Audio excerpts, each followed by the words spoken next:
fi ba'di ma'asil al-sunni. Ini satu pasal menerangkan tentang sebagian maksiat yang disebabkan oleh lidah. Ini lidah kita nih bisa juga dikategorikan berbuat dosa. Nanti kalau lidah itu berbuat dosa, maka bahasanya disebut maksiat lidah. Sama seperti mata. Kemarin udah kita bahas. Kalau mata kita gunakan untuk melihat hal-hal yang diharamkan, berarti mata kita sudah melakukan maksiat. Makanya disebut maksiat mata. Telinga juga begitu. Ada maksiat yang kita nggak boleh dengar, kita dengar. Ya, itu namanya maksiat yang disebabkan oleh telinga. Tangan. Nah, ini kalau kita melakukan dosa disebabkan dengan tangan, nampar orang, menyentuh, megang kulit orang yang bukan istri kita, bukan mahram kita. Nah, itu namanya dosa. Nah, ini juga disebut dengan maksiat tangan. Nah, kaki juga begitu. Kalau kita melangkah ya ke tempat-tempat yang berbuat dosa, melangkah ke tempat-tempat maksiat, maka kakinya juga disebut ya maksiat kaki. Nah, ini mudah-mudahan kita terhindar dari itu semuanya. Jadi maksiat itu banyak sekali. Ya, jadi ada yang disebabkan oleh mata, ada yang disebabkan oleh telinga, ada yang disebabkan oleh tangan, ada yang disebabkan oleh kaki. Nah, sekarang kita sedang bahas maksiat yang disebabkan oleh lidah. Nah, ini yang dimaksud ya ma'asil al-sun, ya maksiat yang disebabkan oleh lidah. Makanya kata Imam Al-Ghazali, yang paling tajam dalam hidup dan kehidupan kita bukan pedang, bukan golok, bukan pisau, tetapi yang paling tajam dalam hidup dan kehidupan kita ternyata itu namanya lidah. Jadi lidah lebih tajam dari pedang. Kalau ada orang terluka karena pedang, mungkin 1-2 hari bisa sembuh, diobatin. Ya, tapi kalau orang terluka dengan omongan, ya itu cukup lama dia akan terluka. Ya, makanya ada orang bilang sakitnya di sini nih. Nah, seperti itu. Lama, makanya ini mulut, lidah tolong dijaga benar. Ketika kita bicara, ya mudah-mudahan omongan kita jangan nyakitin orang lain. Karena kalau orang udah tersakiti, itu sulit untuk mengobatinya. Nah, makanya kata Imam Al-Ghazali, ya yang paling tajam dalam hidup dan kehidupan ini adalah al-lisan. Apa? Lidah. Ya, makanya jaga lidah. Orang bisa selamat gara-gara lidah. Orang bisa terluka dan bisa akan hancur itu gara-gara lidah. Wahaddil qazifi, dan juga menerangkan tentang had orang yang menuduh. Ada orang baik-baik dituduh berbuat dosa. Ada orang baik-baik dituduh selingkuh, berzina. Ya, nah ini namanya nanti orang yang menuduh itu ada ancamannya, ada sanksi hukumnya. Dalam bahasa fikih namanya qazib. Orang yang menuduh orang baik-baik, dia bilang berzina, dia bilang selingkuh. Ya, nah ini makanya nggak boleh. Kemudian yang ketiga apa? Wa kafaratuz zihar. Ada lagi menjelaskan tentang kifarat zihar. Nanti kita akan tahu bagaimana hukumnya zihar. Zihar itu nanti dijelaskan. Ya, ada seseorang ya menyatakan kepada istrinya, ya engkau seperti punggung ibuku. Atau istrinya disamakan dengan ibunya. Nah, itu nggak boleh. Ya, Jadi kalau kita bilang sama istri kita, kamu ya punggung kamu seperti ibu saya, nah itu nggak boleh itu. Sebab ibu itu mahram kita. Kalau istri kita samakan dengan ibu kita, berarti kita nggak boleh bergaul, berhubungan dengan ya istri kita. Makanya namanya zihar, itu nggak boleh. Nanti kalau ada suami yang melakukan ya ucapan zihar, nah itu dia mesti bayar kifarat. Namanya kifarat zihar. Nanti akan kita bahas satu persatu. Wa min ma'asil lisani al-ghibatu. Di antara maksiat yang disebabkan oleh lidah itu yang pertama ghibah. Bikasril ghaini, ghainnya dibaca kasroh, bukan ghaibah tapi ghibah. Kalau ghaibah orang ketiga, ghaib ya itu namanya orang ketiga. Kalau dalam isim domir ada orang pertama mutakalim, ada orang kedua namanya apa? Mukhatab. Nah, ada orang ketiga namanya ghaib, ghaibah.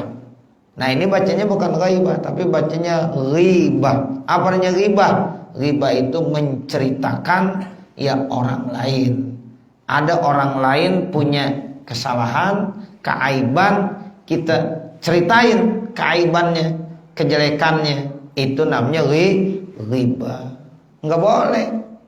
Walaupun tuh kita tahu dia termasuk ya orang yang punya sifat-sifat yang jelek, kemudian kita ceritakan kejelekannya, tidak boleh. Itu namanya ghibah. Jangan bilang ke Ustaz, saya ngomongin apa adanya dia. Ya emang apa adanya, enggak boleh diomongin. Kan begitu. Ya orangnya ya Allah begini.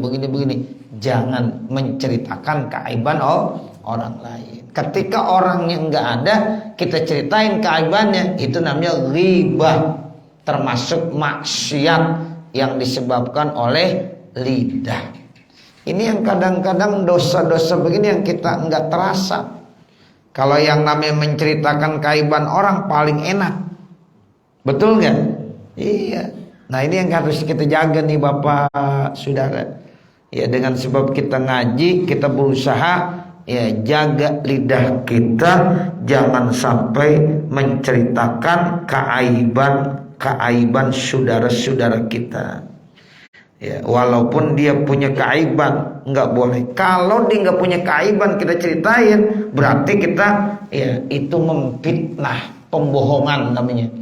Dia nggak punya sifat jelek, tapi kita ceritain kejelekannya, itu berarti kita fitnah. Dosanya lebih kejam lagi. Wal fitnatu asyaddu minal qatli. Jadi fitnah itu lebih kejam dari pembunuhan. Tapi sekarang memang dia punya sifat yang jelek, kita ceritain, kagak boleh. Itu namanya ghibah, berdosa. Ya, bahkan itu bisa ya menghapuskan dan menggugurkan amal-amal kebaikan kita dengan sebab kita ghibah.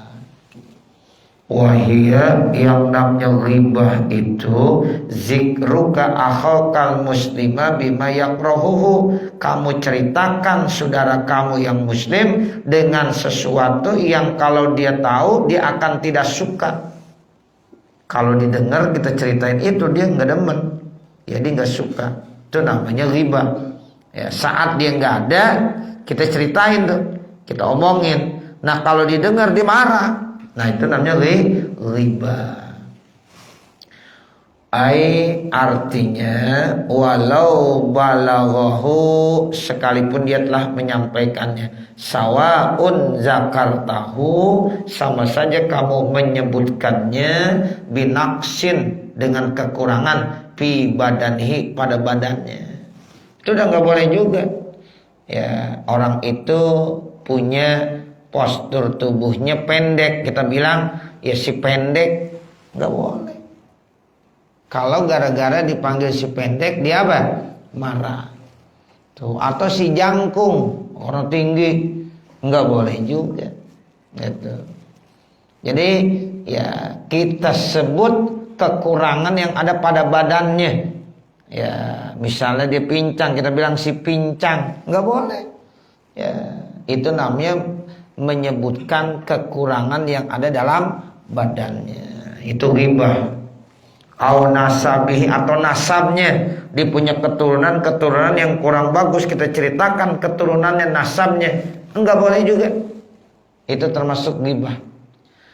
Au fi ya khalqihi, atau dalam penciptaannya, bentuknya, dia diciptakan misalnya ya ada keaibannya diceritakan, enggak boleh. Au fi fi'lihi, atau pada perbuatannya, au fi qauli, atau dalam ucapannya, enggak boleh. Au dabbati, atau pada kendaraannya, tuh kendaraannya aja kita ceritain, enggak boleh juga. Dia naik motor, motornya jelek banget, atau motor jelek bener, kagak boleh. Ya, biarin aja. Ya, kenapa kita iseng menceritakan walaupun yang diceritakan kejelekan dari kendaraannya. Ya, si motor jelek banget masih pakai aja. Nah, gitu. Ya, enggak boleh. Ya, itu dabah. Atau dia punya binatang. Binatangnya kita cela, kagak boleh juga.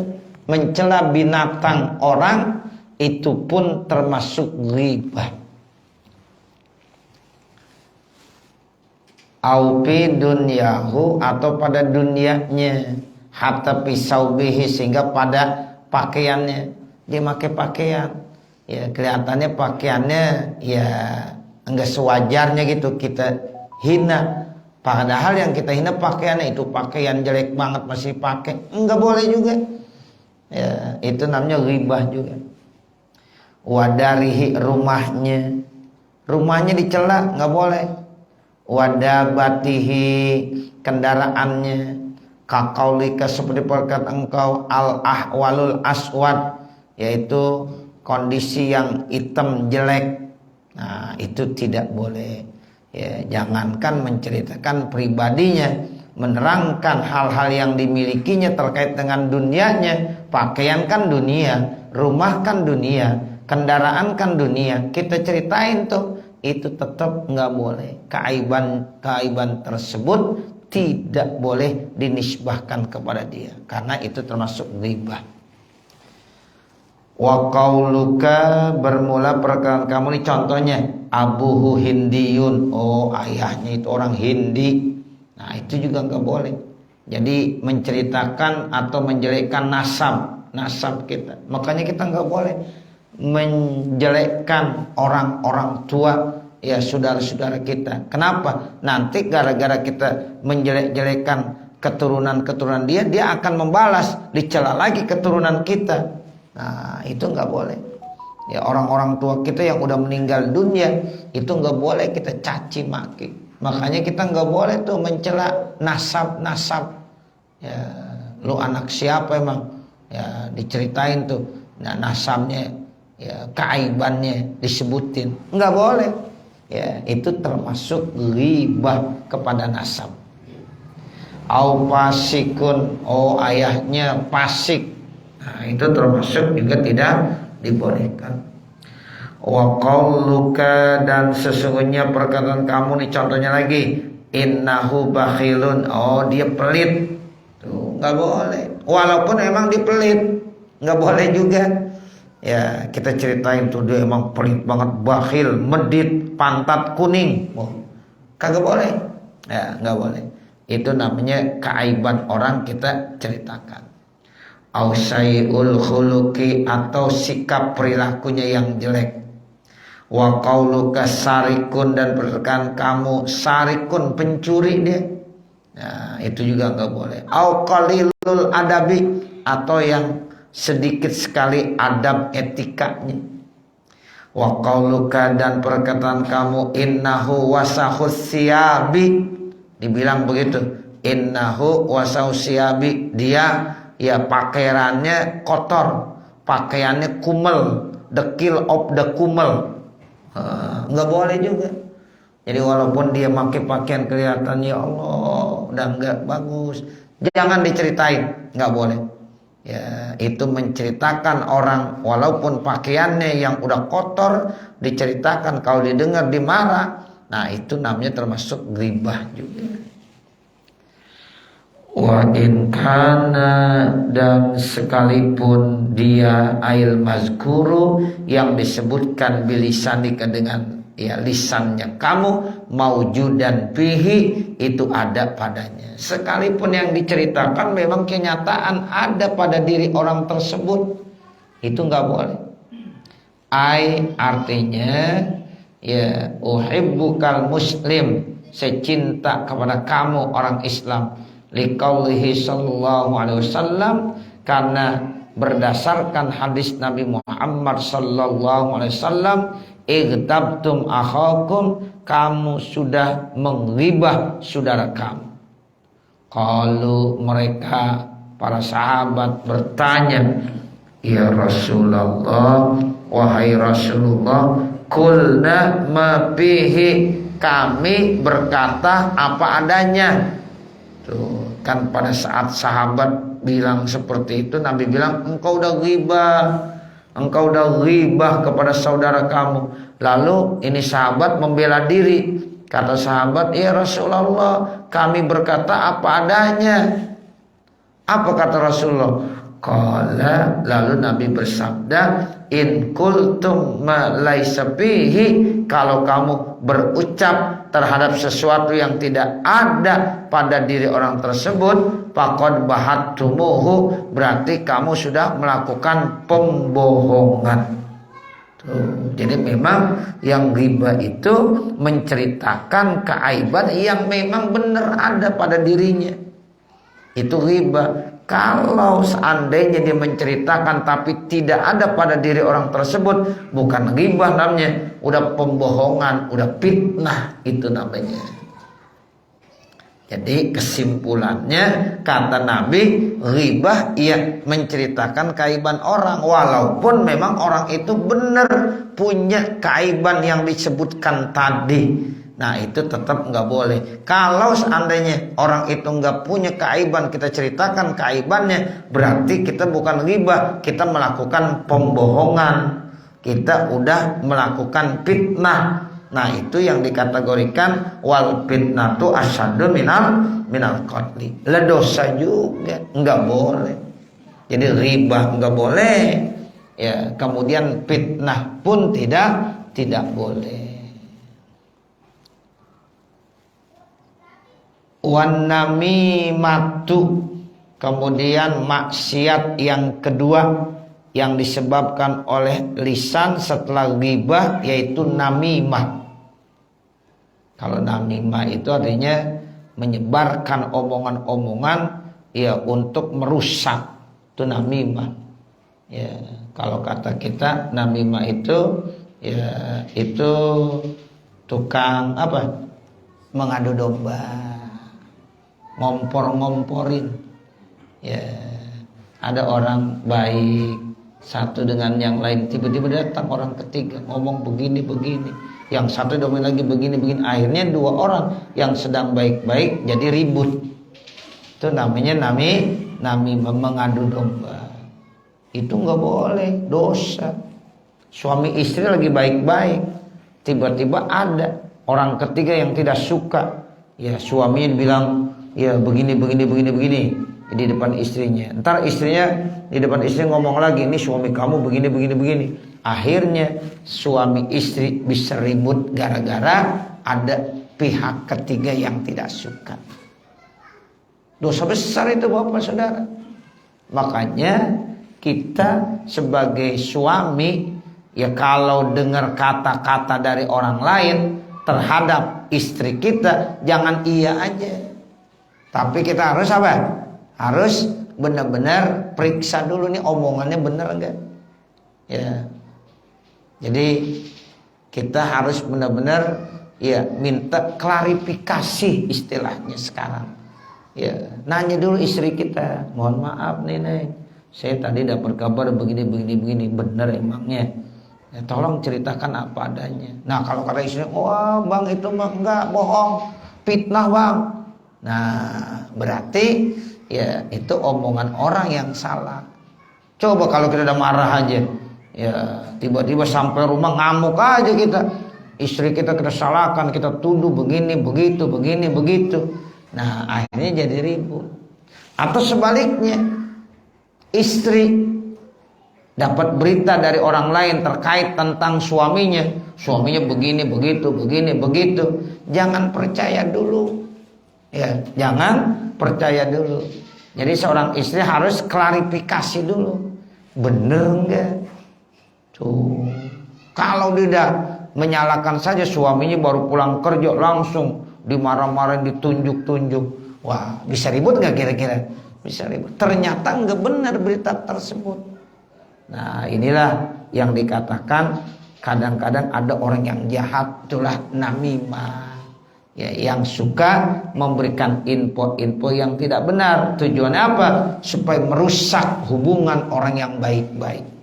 Teman sama teman nih, dua orang ya benar-benar baik, tiba-tiba ada pihak ketiga ngomong begini begitu, akhirnya ribut dia berdua.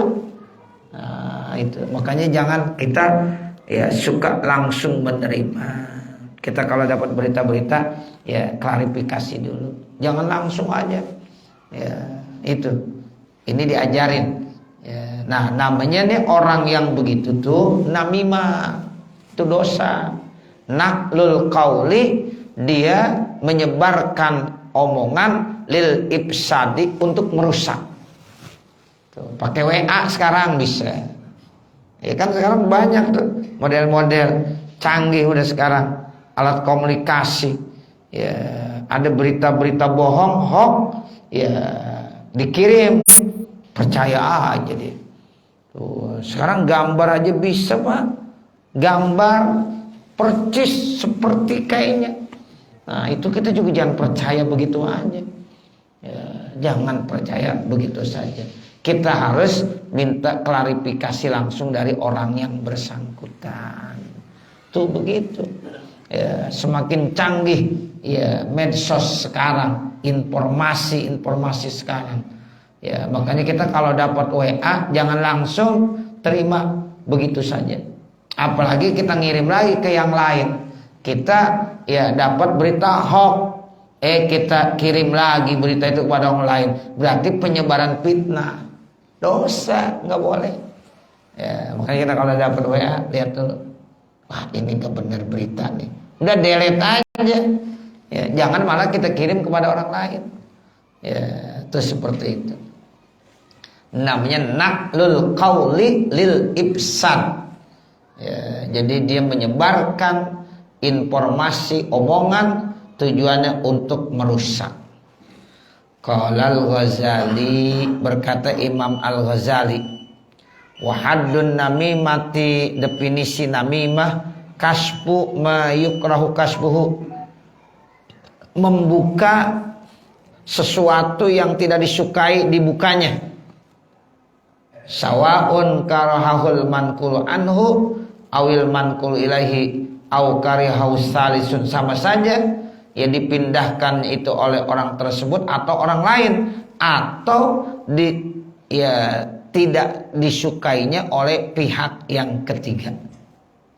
Wasawaun kanal kasbu bil qauli, dan sama saja ya dibukanya tabirnya itu bil qauli, dengan omongan, ya omongan langsung gitu.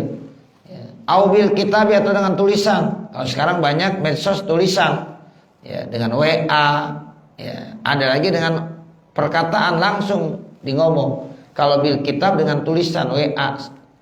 Au bir ramzi, atau dengan lambang-lambang. Ya, au bil imai, atau dengan isyarat-isyarat. Tuh ada yang kadang-kadang dengan lambang-lambang, rumus-rumus, ada juga dengan isyarat-isyarat. Nah, itu sama, nggak boleh. Wasawaun kanal manqulu minal a'mali, dan sama saja yang diinfokan tadi, yang dipindahkan tadi berupa perbuatan-perbuatan, au minal aqwali, atau berupa perkataan-perkataan. Sawaun kana zalika aiban au naqsan, sama saja itu terkait tentang kecacatan atau kekurangan. Ya, ada aib, ada naqos, yang kurang, bil manquli anhu, pada sesuatu yang diinformasikannya. Au lam yakun, atau yang memang tidak ada. Nah, itu namanya namimah.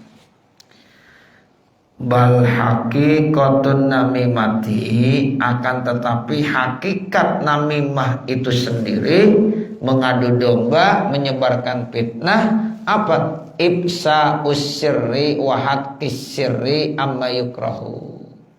Jadi hakikat namimah itu ibsa. Ibsa itu artinya menyebarkan. Asir yaitu kerahasiaan.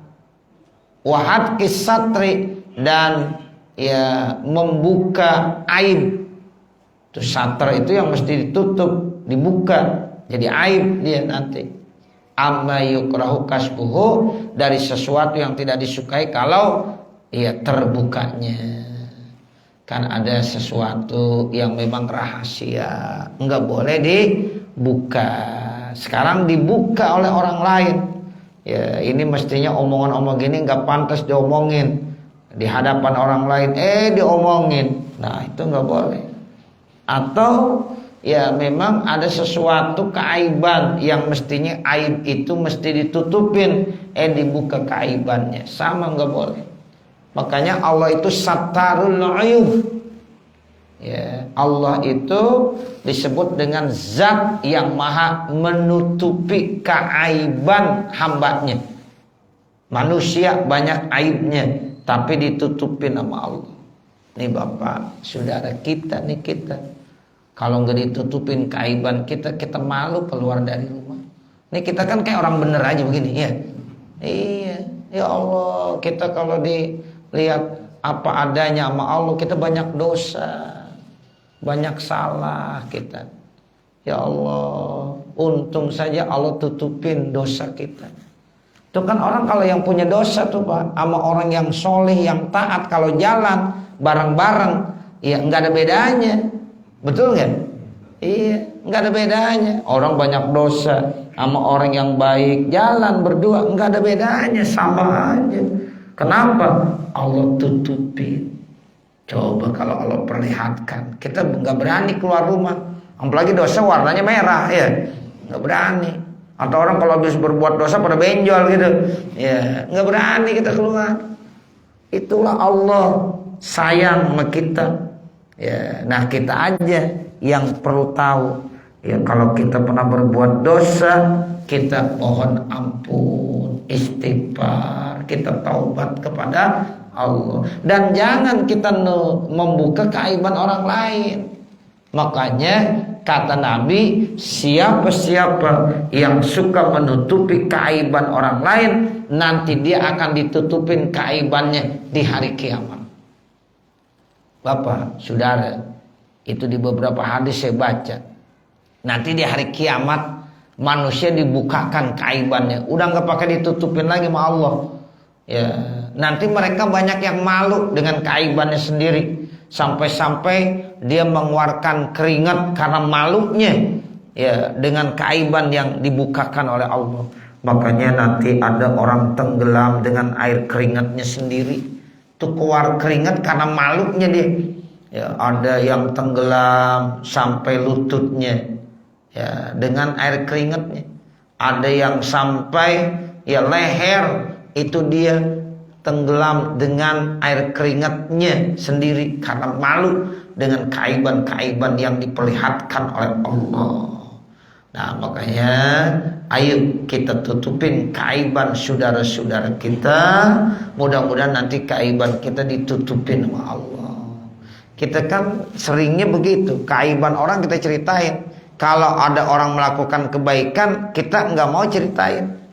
Ya, mestinya orang yang baik, ya, kebaikan orang kita ceritain, boleh. Oh, dia orang baik. Ya, nah kalau dia punya aib, tutupin. Uzkuru mahasina mautakum wa kupu an masawihim. Kalau orang itu punya kebaikan, ceritain, sebutin. Tapi kalau dia punya keaiban, tutupin, pendem. Jangan kita ungkap. Tuh ciri orang baik begitu. Tapi orang yang namimah enggak begitu, dicari-cari kesalahan. Tuh, apalagi dia termasuk orang yang di masyarakat. Ya, kalau bisa tuh keaibannya perlihatkan, biar nanti dipermalukan di masyarakat. Nah itu ngeri, jangan begitu. Ya makanya kalau calon-calon presiden, wakil presiden itu jangan melakukan kesalahan. Kalau ada aja kesalahan, udah itu udah dicecer. Ya kalau yang kagak pernah salah aja dicari salahnya, ya supaya apa? Supaya dia nggak bisa mencalonkan presiden. Tuh begitu. Kalau ada cacatnya pas susah. Ya, apalagi udah masuk KPK, ya udah nggak bisa dah. Tuh, makanya ada calon-calon presiden yang kelihatan udah cakep, udah bersih, tapi banyak orang kagak suka. Bagaimana nih? Ya KPK mulai cari-cari kesalahannya. Wah nggak ada kesalahannya. Gimana supaya ada salahnya lagi? Tuh begitu. Nah kalau udah ada diungkap, nah itu udah repot. Ya, itu yang namanya manusia begitu Pak. Ya, jadi kita mestinya nutupin keaiban orang, tapi ini sekarang ada orang yang mencari-cari keaibannya, pengen diperlihatkan, dimunculkan. Ya, jadi ya namimah itu termasuk dosa. Ya, makanya kita diajarkan, ayo tutupin keaiban orang lain, karena kita pun banyak keaiban-keaiban kita. Kalau kita menutupi keaiban orang lain, mudah-mudahan nanti di akhirat keaiban kita ditutupin sama Allah Subhanahu wa ta'ala. Bal akan tetapi kullu ma ra'ahul insan, setiap apa yang dilihat oleh manusia, min ahwalin nasi, dari kondisi hal-hal manusia, apa aja gerak-gerik yang dilihat, ya kalau bisa ya jangan sampai diceritakan yang bisa membuat dia tidak suka. Fayan bagi, maka sebaiknya ayas kuta anhu, diem aja udah. Ada orang jalan, ya udah diceritakan. Ya, ada orang bicara, diceritakan. Jangan, pokoknya setiap kondisi apapun yang kita lihat terhadap ya orang lain, jangan diceritakan keaibannya. Lebih bagus diam, itu namanya sukut. Makanya di dalam salah satu hadis Rasulullah bersabda, man kana yu'minu billahi wal yawmil akhir fal yakul khairan aw liyasmut. Siapa-siapa yang mengaku dirinya beriman kepada Allah, dirinya beriman kepada hari akhir, falyakul khairan aw liyasmut. Udah, ucapkan kata-kata yang baik. Kalau nggak bisa mengucap kata yang baik, lebih bagus apa? Sukut, diem. Ya, itu sukut sama asyam itu sama tuh. Ya, diem aja udah. Falyakul khairan aw liyasmut. Ya, liyasmut sama dengan sukut, diem saja. Itu namanya payan bagi ayas kuta, maka sebaiknya didiam saja. Illa ma fi hikayatihi, kecuali apabila ada untuk menceritakannya faidatan, untuk kemanfaatan li muslimin, bagi orang muslim. Tapi kalau untuk hukum menyidangkan itu manfaat boleh. Ya, orang mau menghukum seseorang kan harus tahu ya keaibannya, kesalahannya, salahnya di mana, diceritain ini begini, salahnya ini. Itu ada manfaat, boleh. Ada orang bertengkar, ya ceritain dulu sebabnya, oh dia begini, kan menceritakan keaiban dia. Nah yang satu menceritakan ini begini, nanti kita baru bisa ya menengahi, oh permasalahan seperti itu. Jadi kalau dalam hal tersebut dibolehkan. Ada juga di dalam kitab-kitab dijelaskan begini, ada orang di kampung, ada satu hitam, ada satu putih, ya ada namanya